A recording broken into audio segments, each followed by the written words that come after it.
Good morning students. आज हम करते हैं परमानेंट टिश्यूज। परमानेंट टिश्यूज मैंने आपको दो प्रकार के बताए थे, एक होते सिंपल परमानेंट टिश्यूज, ठीक है, सिंपल परमानेंट टिश्यूज, और एक कॉम्प्लेक्स परमानेंट टिश्यूज था। तो पहले देखते हैं simple permanent tissues. Simple permanent tissues क्या होते हैं? जो एक ही प्रकार की सेल से बने होते हैं, मीन्स जो सेम टाइप ऑफ सेल से मिलके बनते हैं, वो क्या होते हैं? Simple permanent tissues. तो देखो, these are made of same type of cell, means ये सेम टाइप ऑफ सेल से मिलके बनते हैं, which are similar in structure, जो स्ट्रक्चर भी सेम होंगे, एंड आल्सो इन फंक्शन, और फंक्शन भी क्या होगा इनका? सेम होगा।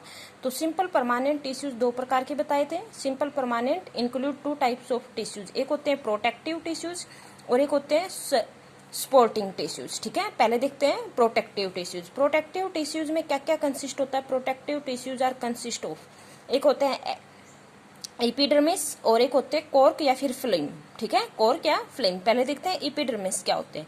एपिडर्मिस क्या होते हैं? जैसे मान लो ये एक सिंगल सेल सी होती है, outermost single cell layer सी होती है, जैसे पत्तियों के अंदर, फ्लोर्स के अंदर, रूट के अंदर, ठीक है, इनके अंदर पाई जाती है। देखो, it is outermost single cell layer, means ये आउटर मोस्ट जो बाहर की लेयर होती है, सिंगल सेल होती है, और plant organ such as leaves, flower, ठीक है, रूट, इनमें पाई जाती है। It cover by the cuticle. Cuticle का मतलब क्या है? इसके बाहर एक, जैसे मान लो कोई लीव्स है, ये लीव है इस तरह से, तो इसके बाहर एक कुछ वैक्सी सा सब्सटेंस मिलेगा, ठीक है, वैक्सी सा सब्सटेंस। जैसे मान लो अगर पत्ती के ऊपर पानी गिर जाता है तो वो पानी अंदर नहीं जाता, उसको आपको ड्रॉप्स बाहर दिखाई देती है, क्योंकि उसके अंदर क्या होती है? वाटर प्रूफ लेयर होती है, ठीक है, और उस वाटर प्रूफ लेयर को क्या बोला जाता है? क्यूटाइल्स, मीन्स जो पानी को अंदर नहीं जाने देती है। नेक्स्ट क्या है?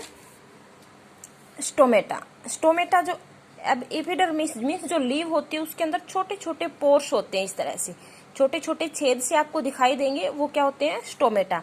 और स्टोमेटा क्या करते हैं? स्टोमेटा, जैसे मान लो ये लीव्स है, इसके छोटे छोटे पोर्स दिखाई देंगे, और इनके बाहर कुछ इस तरह से किडनी के आकार का, जैसे इस तरह से दोनों साइड शेप दिखाई देंगी, ठीक है।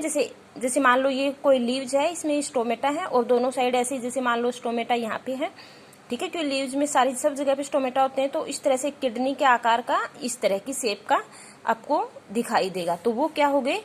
गार्ड सेल्स जिनको बोलते हैं। तो stomata, epidermis have small pores, means इसके अंदर स्मॉल पोर्स होते हैं on the its surface, these pores are called stomata. इन पोर्स को क्या बोला जाता है? Stomata. These are enclosed by two kidney shaped, means ये दो प्रकार की किडनी शेप से इनक्लोज होते हैं सेल्स, और गार्ड सेल, और इनको हम क्या बोलते हैं? Guard cell. अब एपिडर्मिस की क्या फंक्शन है वो देखते हैं। पहला तो ये है कि ये प्लांट को प्रोटेक्ट करता है इन्फेक्शन से और डेफिनेशन से, ठीक है, और जो क्यूटाइल्स होती है वो क्या करती है? ट्रांसपीरेशन की रेट को कम कर देता है। स्टोमेटा क्या कम करता है? गैसेज का एक्सचेंज करता है। तो देखो, it protect the plant from desiccations and infection. Desiccation का मतलब सूखा, सूखने से बचाती है, ठीक है, ये प्लांट को सूखने से बचाती है और इन्फेक्शन से बचाती है। Cuticles cut the rate of transpiration and evaporation of waters, क्योंकि ये वाटर प्रूफ होती है, तो ये करती हैं जो ट्रांसपीरेशन की रेट, ट्रांसपीरेशन का मतलब क्या होता है? वाटर्स वेपर्स में चेंज होना। जो एक्सेस वाटर होता है प्लांट के अंदर, लीव्स के अंदर, वो मीन्स वेपर्स की फॉर्म में बाहर निकल जाता है, तो उसको कट करती है, मीन्स रेट को कम कर देती है, एंड इवेपोरेशन ऑफ वाटर्स। अब स्टोमेटा होता है, ये क्या करता है? गैसेज का एक्सचेंज करता है। जैसे फोटोसिंथेसिस में हमें पता है कि कार्बन डाइऑक्साइड गैस प्लांट लेते हैं और ऑक्सीजन गैस छोड़ते हैं, तो स्टोमेटा के थ्रू, जैसे कि जो कार्बन डाइऑक्साइड इन्वायरमेंट में है वो किसके थ्रू लेंगे? स्टोमेटा के थ्रू लेंगे, और स्टोमेटा के थ्रू ऑक्सीजन गैस है उसको बाहर छोड़ देंगे। Stomata allows gases exchange during photosynthesis. Stomata क्या करता है? गैसेज का एक्सचेंज करने में मदद करता है।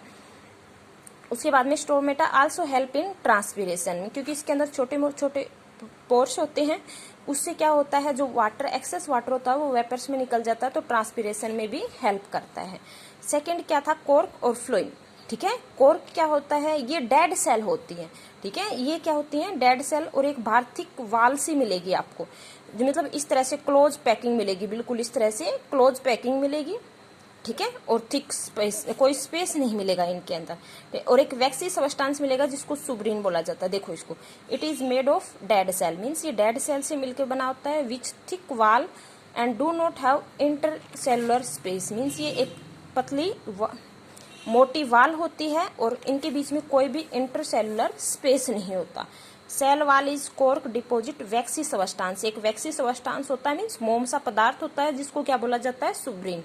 It do not have any protoplasm, इसके अंदर कोई भी प्रोटोप्लाज्म नहीं होता। प्रोटोप्लाज्म का मतलब इसके अंदर कोई भी लिक्विड सब्सटेंस प्रेजेंट नहीं है, और लिक्विड सब्सटेंस प्रेजेंट नहीं है तो इसका मतलब इसमें सारे डेड सेल है, ठीक है।